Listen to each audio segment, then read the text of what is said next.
So ఈరోజు యాక్చువల్గా ఈ ఈవెంట్ ఈ ప్రెస్ మీట్కి మంత్రివర్యులు కూడా రావాల్సింది ఉంది.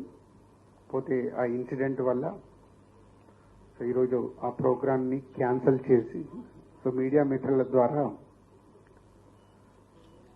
సో 14th రోజు జరగబోతున్న ఈ Telangana Gaddar film awards 14 years తర్వాత ఈ రాష్ట్రం ప్రభుత్వం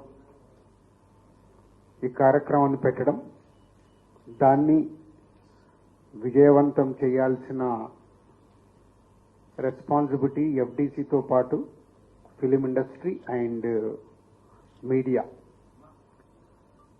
సో ఆ రోజు కార్యక్రమాన్ని ఐఎన్పిఆర్ ద్వారా ఆల్ ఛానల్స్కి లైవ్ ఇవ్వడం జరుగుతుంది. సో ఐఎన్పిఆర్ ద్వారా మీరు కమ్యూనికేట్ చేసుకొని ఆ ఈవెంట్ని వరల్డ్ వైడ్గా ఉండే తెలుగు ప్రేక్షకులు అలాగే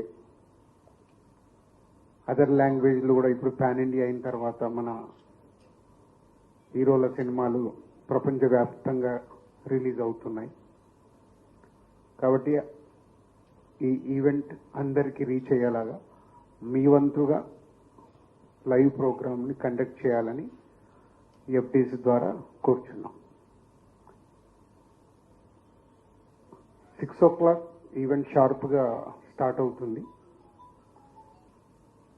2014 నుంచి 2023 వరకు every year three best films, ప్రతి బెస్ట్ ఫిలింకి hero, heroine, producer and director 4 awards ఇవ్వడం అనేది ఇప్పుడు ఈ తెలంగాణ గదర్ ఫిలిం అవార్డ్స్ నుంచి ఇంట్రడ్యూస్ చేస్తున్నాం.